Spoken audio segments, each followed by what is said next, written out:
ίδιο. Δηλαδή, άλλο και μηχαναλίκο χορό και χόρευατε. Η Σερενίτσα η βαδικά μας. Ναι. Καθε αυτού η Σερενίτσα. Και πώς τη χορεύετε, τα χέρια πώς τα κουνήσατε. Δηλαδή, τα χέρια πάνω κάτω, κούνημα αυτά πώς είναι.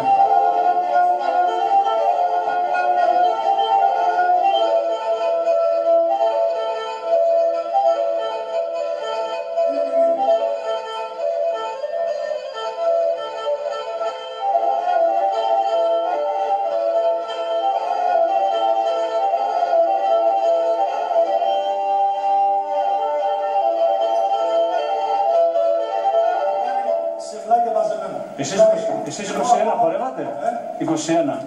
21 αυτό λέτε, 21 λέτε σε Σερενίτσα. Σερενίτσα και 21 για εμάς το ίδιο. Και το παπόρ που λένε, ίδια βήματα ακριβώς το χορεύουν. Παπόρ. Άλλοι το λένε παπόρ, είναι το ίδιο πράγμα ακριβώς. Ναι, αλλά το τραγουδάνε, μάνα τέρα το παπόρ.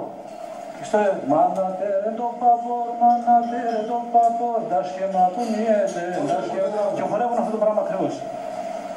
Δεν το έχεις ακουστά. Το ίδιο πράγμα ακριβώς, δύο δεξιά, δύο αριστερά και το ίδιο. Ένα πώς θυμάται, κλάδο το πώς θέλω. Έτσι λέγαμε. Κάπως πώς θυμάται, έτσι λέγαμε. Και ναι, το Σαμψόν, ας πούμε, το Σαμψόν και τώρα το Σαμψόν, είναι έτρα που ζητάει παππούλης, ο φλήτικος χώρος. Καμία σχέση δεν είναι με Σαμψόν. Ακριβώς. Έτσι, είναι ο φλήτικος χώρος της περιοχής του Σούπερ. Αλλά επειδή το χορεύαν οι παππούλες, δεν μπορείς να το αναιρέσεις, δεν μπορείς να πεις ότι δεν ήταν. Έτσι. Έτσι. Δηλαδή, εγώ πιστεύω ότι έχει έρθει και το πήραμε από τους παλιούς, είναι και στάντα. Υφίσταται. Ότι υφίσταται. Για τον Τάμζαρα τι είπατε. Είπα το χορεύανε εκεί στο Νέα Τραπεζή. Ναι, και το χορεύουν και Χαραστάνο το χορεύουνε. Αλλά το χορεύουν οι Αρμένοι όμως. Η Τάμζαρα είναι η ίδια με το Γετιέ. Μοιάζουν και σε μελωδία, μοιάζουν.